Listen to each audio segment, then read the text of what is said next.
Bonjour, je m'appelle Éric Lopez, je suis directeur de l'intelligence artificielle chez Microsoft France.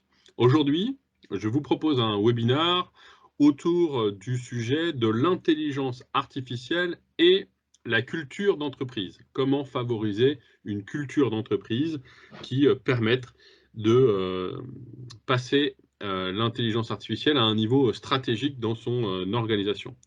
Nous faisons ça dans le cadre d'Exploria, un rendez-vous 100% digital organisé par le collectif Impact AI. Impact AI, c'est une association loi 1901, un collectif de réflexion et d'action autour de l'IA qui rassemble aujourd'hui 70 organisations de toutes les industries pour œuvrer dans le but d'une IA éthique et à impact sociétal positif. Donc du 25 mai au 5 juin, ce collectif, Impact AI, propose au grand public l'initiative Exploria, 2 semaines dédiées à l'intelligence artificielle, englobant tout un tas d'événements, de contenus et d'autres moments digitaux organisés par les membres du collectif. Et c'est dans ce cadre que Microsoft, faisant partie d'Impact AI et membre fondateur, que nous vous proposons d'explorer l'AI Business School. Aujourd'hui, plus que jamais, nous avons vraiment besoin d'outils nous permettant d'être plus agiles, plus efficaces, et notamment face à des crises comme celles que nous vivons actuellement, nous pourrions peut-être même, avec ces outils, anticiper leur impact et mieux les affronter, ou y apporter plus rapidement des solutions. Et avec l'AI Business School, qui est une formation en ligne, un MOOC gratuit à la destination des dirigeants et des managers d'entreprise, nous mettons à disposition un contenu qui permet de comprendre l'ensemble des enjeux et des bénéfices que l'intelligence artificielle pourrait apporter. Car le sujet de l'IA n'est pas uniquement un sujet de data scientist ou de profil technique, c'est le sujet de tous. Et vous, managers ou dirigeants ou décideurs, dans vos propres organisations, vous êtes les vecteurs du changement et de l'innovation. Alors, commençons ce nouvel épisode de cette AI Business School ensemble.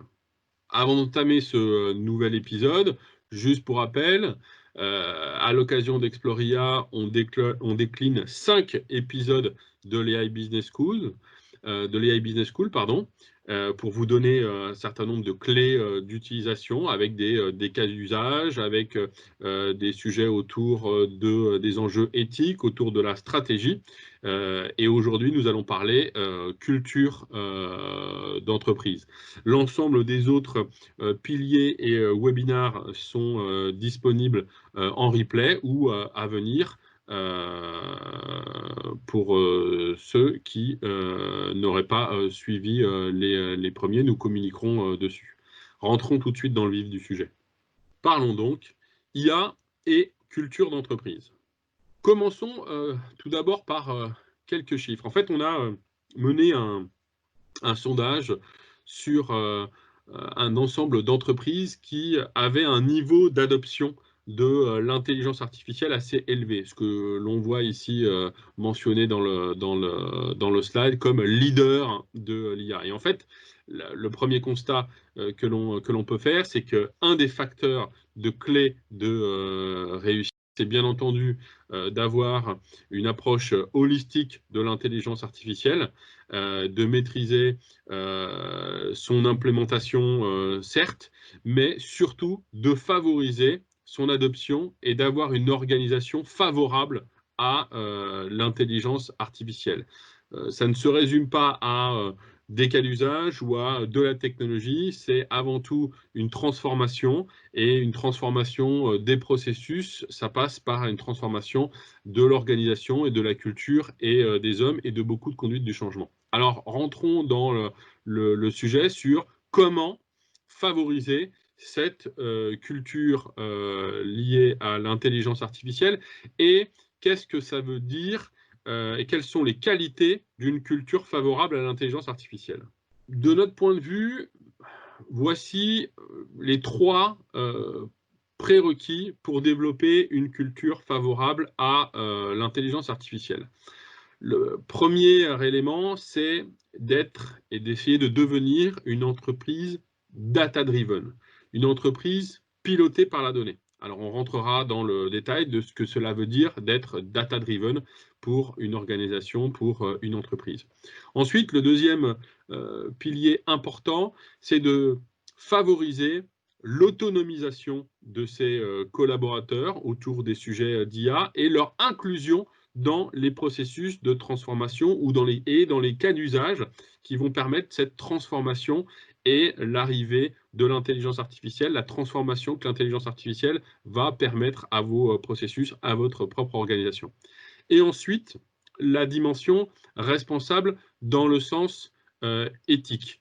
Il est important, effectivement, d'avoir une approche responsable vis-à-vis de l'IA et de permettre d'aborder déjà les sujets et d'apporter des structures et des réponses aux enjeux liés à l'intelligence artificielle. Voilà donc les fondamentaux sur lesquels on pense qu'on va pouvoir asseoir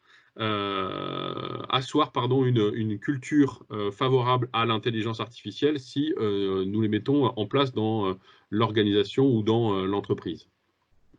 Qu'est-ce que ça veut dire une organisation data-driven, pilotée par la donnée? Ça peut effectivement être une expression un peu galvaudée ou tarte à la crème, et on va essayer de la rendre un peu plus concrète. Si on veut effectivement devenir une data-driven entreprise ou organisation, on va devoir déjà, dans un premier temps, s'assurer que l'on dispose de données pertinentes et exhaustives qui vont nous être utiles pour pouvoir effectivement travailler sur certains cas, certains processus. Et la data, effectivement, est la base de tout système d'intelligence artificielle de qualité. Maintenant, si on met de côté la problématique de stockage de la donnée que l'on rencontre, le vrai sujet, il est plutôt de désiloter l'accès à cette donnée. Aujourd'hui, la plupart des entreprises et des organisations ont de la donnée, mais qui est disponible dans diverses entités, dans métiers, fonctionnels et autres, et cette donnée n'est pas mise à la disposition de l'intégralité de l'ensemble des employés ou des structures ou des process. Donc déjà, avoir une démarche et qui n'est pas uniquement que technologique, de désiloter l'accès à la donnée, ça va être crucial. Ce n'est pas que technologique, parce qu'effectivement, on peut avoir une approche technologique de se dire, bah voilà, je vais créer des data lakes et je vais déverser toute cette donnée. On a une vraie transformation culturelle. Aujourd'hui, vous le savez très bien, l'accès à l'information ou le partage de l'information, c'est ce sur quoi repose aussi nos structures hiérarchiques et nos structures managériales. Dire aujourd'hui que l'on va partager la donnée entre services, entre individus, ça peut effectivement créer un certain nombre de frictions au sein de l'organisation. Et ça va devoir à la fois être encadré, structuré, peut-être nécessiter de mettre des contrat, si je puis dire, entre les diverses entités et organisations de partage de ces informations. Donc, le désilotage et la mise à disposition de ces données, c'est quelque chose qui va à la fois être un projet technologique en lui-même, mais un projet éminemment de transformation culturelle et d'organisation. Ensuite, il est extrêmement important de mettre en œuvre l'ensemble des moyens et des bonnes pratiques qui vont nous permettre de continuer à capter cette donnée, à l'enrichir, à la nettoyer, si je puis dire, à s'assurer que ces données sont de bonne qualité et qu'elles sont régulièrement mises à jour et exhaustives. Donc, il y a un process de management, si je puis dire, de la donnée au niveau des organisations et à un niveau plus stratégique qui est extrêmement important. Si ces deux fondamentaux que sont le désilotage, le partage de la donnée, le travail sur la qualité de cette donnée et la régulière alimentation autour de cette donnée, on ne peut pas devenir une organisation pilotée par la donnée. Donc voilà quelques éléments pour étayer le pilier, ce premier pilier. On va maintenant aborder le suivant. Il est important, effectivement, comme deuxième pilier, de travailler à l'empowerment, l'autonomisation des collaborateurs et à leur inclusion dans les projets. L'autonomisation, ça constitue effectivement une composante fondamentale pour le succès d'une culture favorable à l'IA. Effectivement, qui mieux que vos employés, vos sachants métiers, pour travailler sur ce que l'intelligence artificielle va permettre de faire.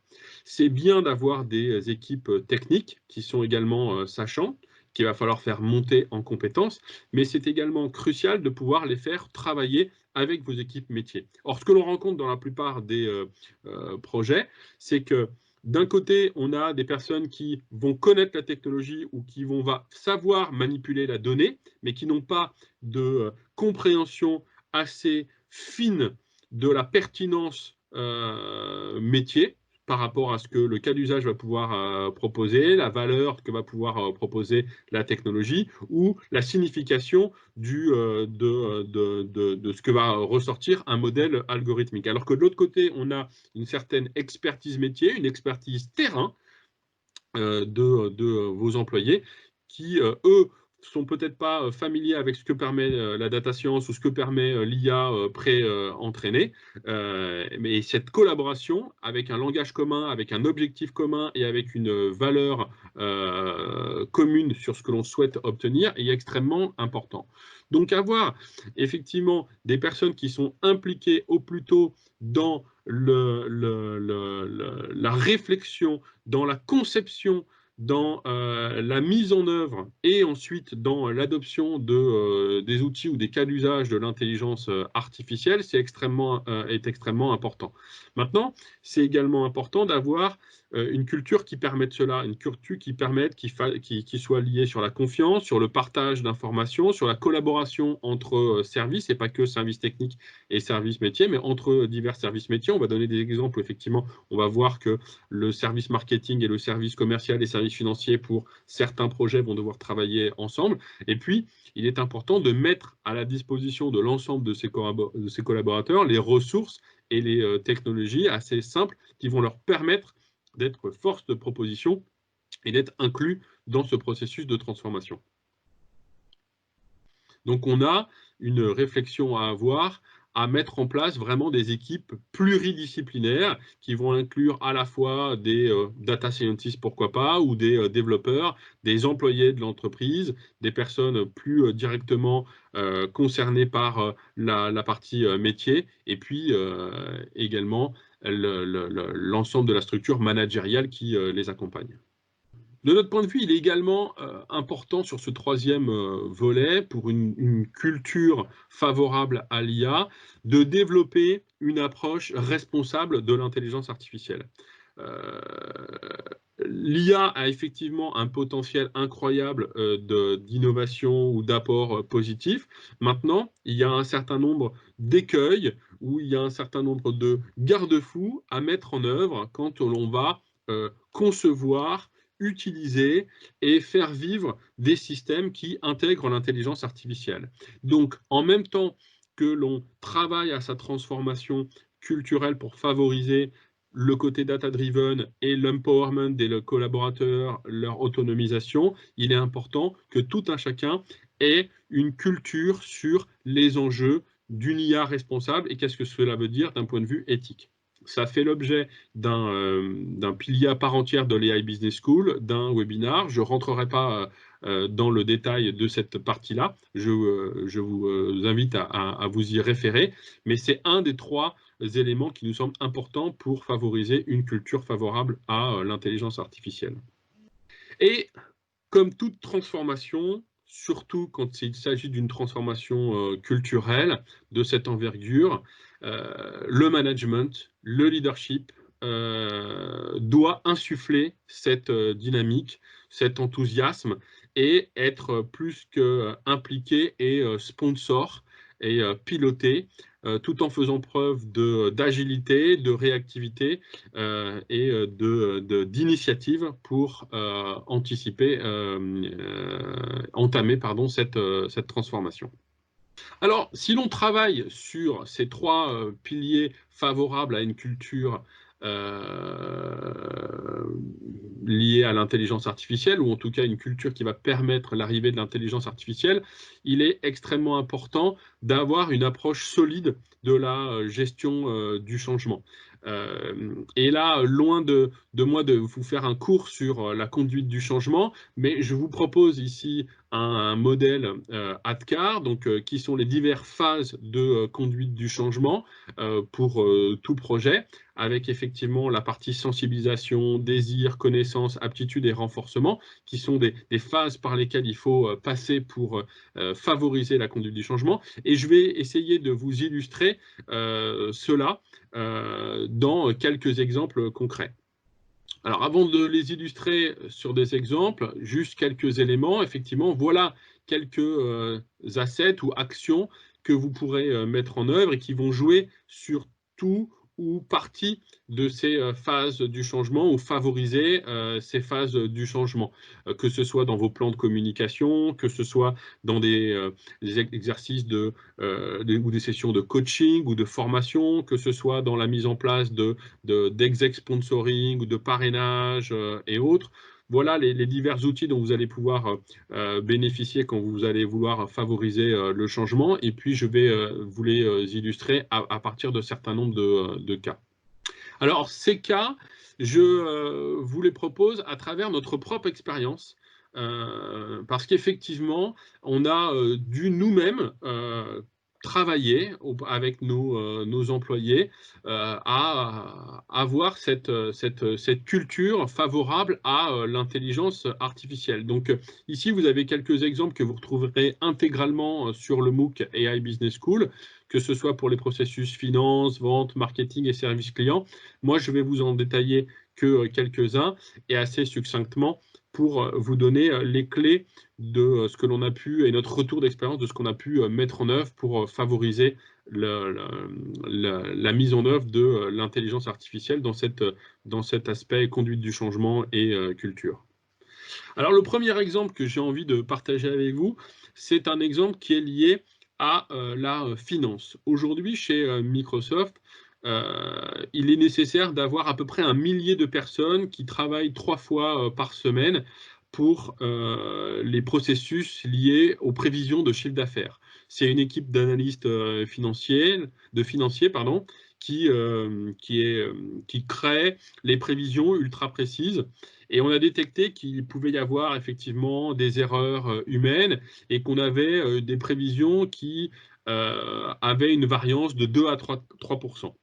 Alors, nous nous sommes rendus compte qu'en transformant nos processus et en y intégrant de l'intelligence artificielle, on pouvait faire d'une pierre deux coups. D'une part, mettre un modèle d'IA qui est plus, on va dire, impartial pour éliminer les erreurs humaines de nos prévisions et ainsi renforcer la précision.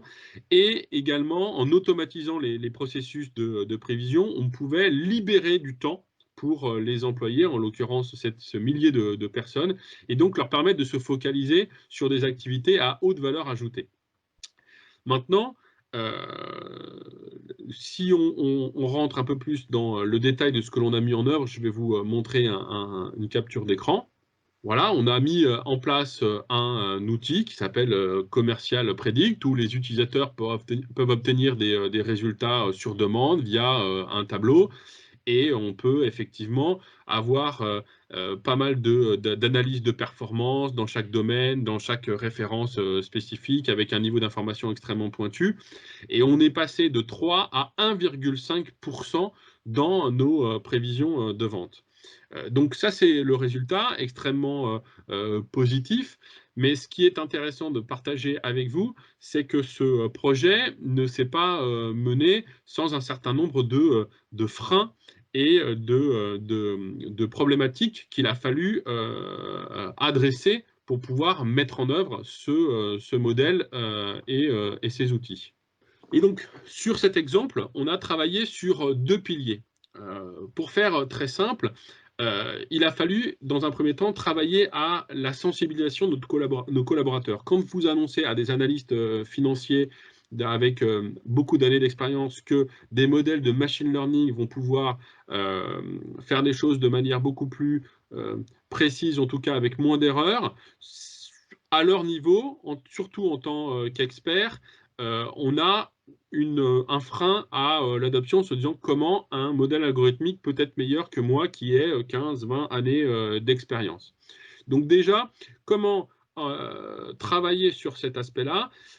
Une formation, une sensibilisation, une formation a été mise en œuvre, mais pas une formation théorique. On a travaillé vraiment à leur montrer comment fonctionnait le machine learning et puis comment on allait pouvoir travailler à créer un modèle de machine learning euh, qui correspondent à l'exercice ou en tout cas au sujet qu'on allait vouloir adresser avec eux. Donc déjà, ce côté sensibilisation et compréhension permet de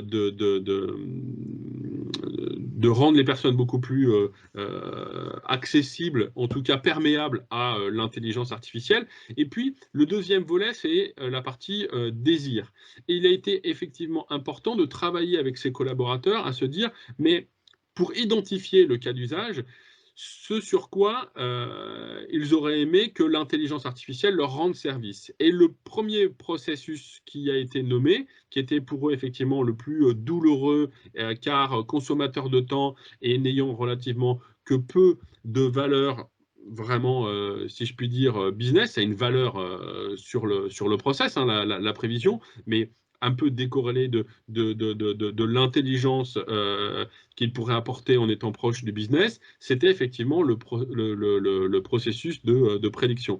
Donc, leur faire eux-mêmes identifier que c'était ce sur quoi il fallait pouvoir faire travailler l'intelligence artificielle a favorisé le désir de voir arriver un outil qui allait le permettre de gagner du temps et de mettre cette chose painful, douloureuse, derrière eux, ou en tout cas leur faciliter la tâche dans ce domaine. Donc on a travaillé sur cet exemple-là, sur la sensibilisation et le désir. L'autre exemple que je souhaite vous partager, c'est un exemple côté marketing. Aujourd'hui, l'organisation marketing gère énormément de prospects au travers d'un Global Demand Center. Et c'est un moteur mondial d'acquisition, d'engagement des clients, de qualification des prospects, avec des millions de prospects générés chaque année. Avec un taux de conversion qui était proche des indices de l'industrie. Mais toutefois, nous pensions que nous pouvions faire mieux et que nous devions trouver un meilleur moyen de noter les prospects pour pouvoir réduire le temps que nos vendeurs, nos commerciaux consacraient à contacter ceux qui n'étaient pas bien qualifiés ou en tout cas les plus productifs, si je puis dire. Et on savait que l'intelligence artificielle allait permettre, en améliorant la notation sur les prospects, nous permettre d'exploiter plus efficacement les données à une grande échelle et permettre de prioriser un certain nombre d'actions, voire même d'améliorer la qualification de ces prospects. Donc on a effectivement mis en place un nouvel outil basé sur l'intelligence artificielle et on a effectivement lancé une initiative commune, sales et marketing, pour travailler sur ce sujet avec un certain nombre de data scientists de notre côté. Alors, ce qui a été mis en œuvre, c'est une plateforme de notation des prospects qui s'appuie sur l'intelligence artificielle afin d'évaluer les milliers de variables et prévoir la probabilité de conversion d'un prospect. Alors, on peut effectivement envoyer le prospect ensuite vers le meilleur canal pour qu'il soit ensuite contacté et ça nous permet d'augmenter le taux de conversion. L'outil et la plateforme aujourd'hui analyse l'ensemble des envois d'emails, mais également traite en langage naturel un certain nombre d'éléments et ça permet d'envoyer ces informations au département des ventes. L'assistant est très utile pour identifier les prospects prospects, si je puis dire, à l'état brut, pour lesquels on estime que la propension est faible, mais qui expriment un intérêt pour certaines solutions, et permet de mieux qualifier afin que nos vendeurs puissent passer plus de temps sur les clients ou prospects qui ont montré un fort intérêt et nécessitent d'être recontactés pour avoir de plus amples informations et pouvoir travailler avec eux à la mise en œuvre de solutions et aboutir, pourquoi pas, à une vente. Ça a permis considérablement d'augmenter les opportunités qualifiées de plus d'une centaine de pourcents au travers de cet outil. Mais ce qui est intéressant dans cet exercice-là, c'est que cet exemple a mis en œuvre deux entités, l'entité marketing et l'entité commerciale. Et aujourd'hui, vous savez très bien qu'entre ce que le marketing va pouvoir fournir comme information sur des prospects et l'envie, si je puis dire, ou la pertinence de l'information qui est challengée par les équipes commerciales, il peut y avoir un certain nombre de tensions.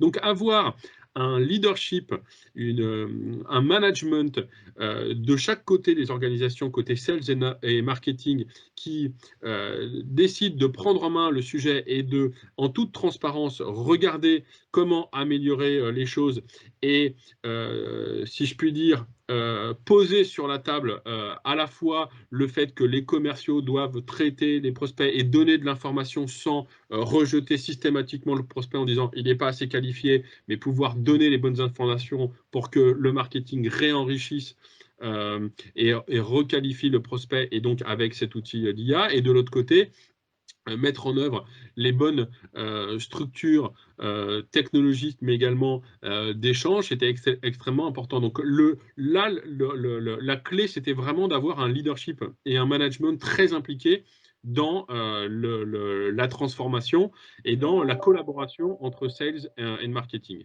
Il y avait également un élément extrêmement culturel que l'on qualifie là de growth mindset, que d'avoir des équipes qui soient dans l'envie de trouver des nouvelles solutions et de changer leurs pratiques. Donc ce côté très grosse mindset était un élément de la conduite du changement qui a été extrêmement clé et sur lequel il était important d'instaurer cet état d'esprit pour pouvoir faire avancer le sujet.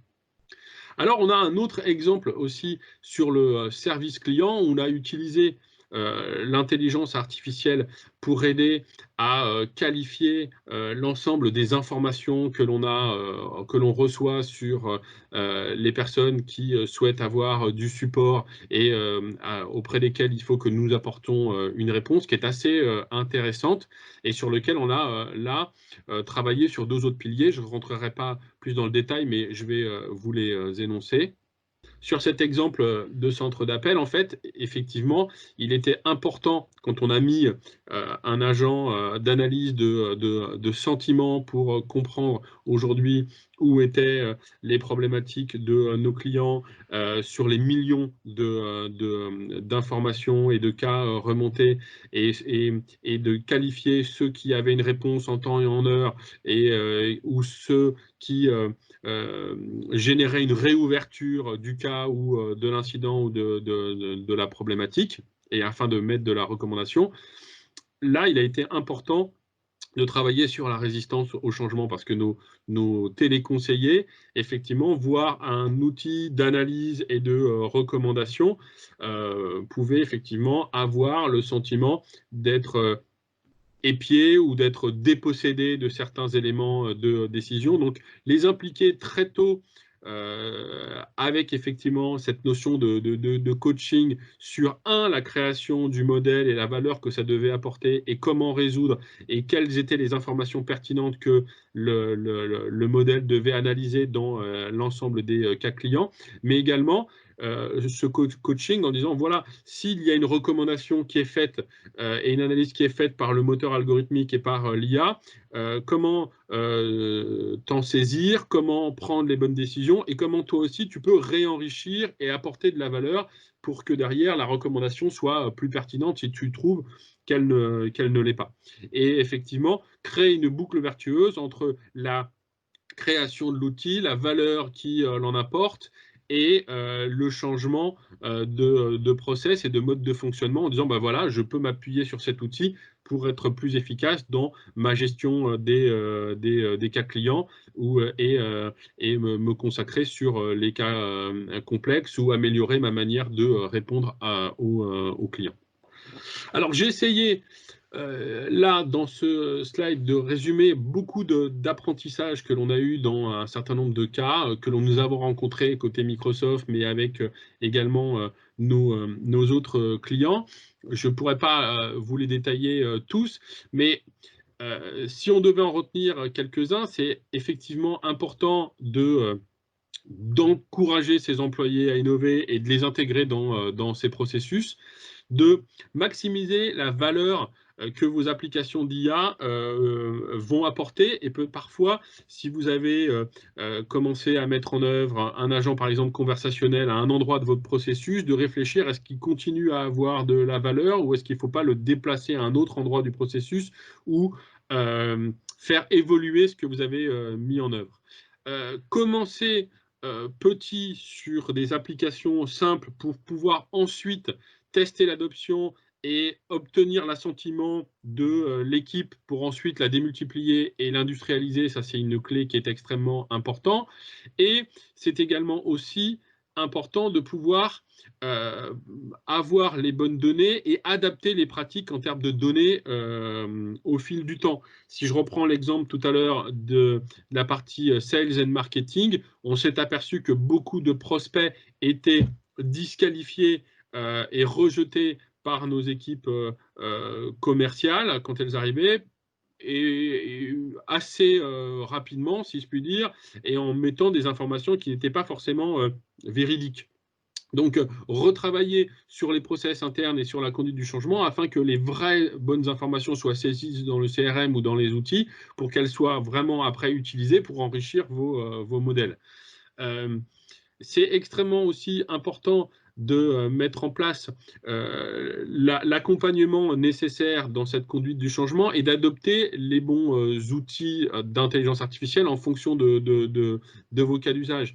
Ne vous lancez pas dans tout de suite de l'IA custom et de la création de modèles algorithmiques extrêmement complexes. On peut tout à fait démarrer petit avec des API et avec des modèles préentraînés pour apporter de la valeur et progressivement favoriser la conduite du changement.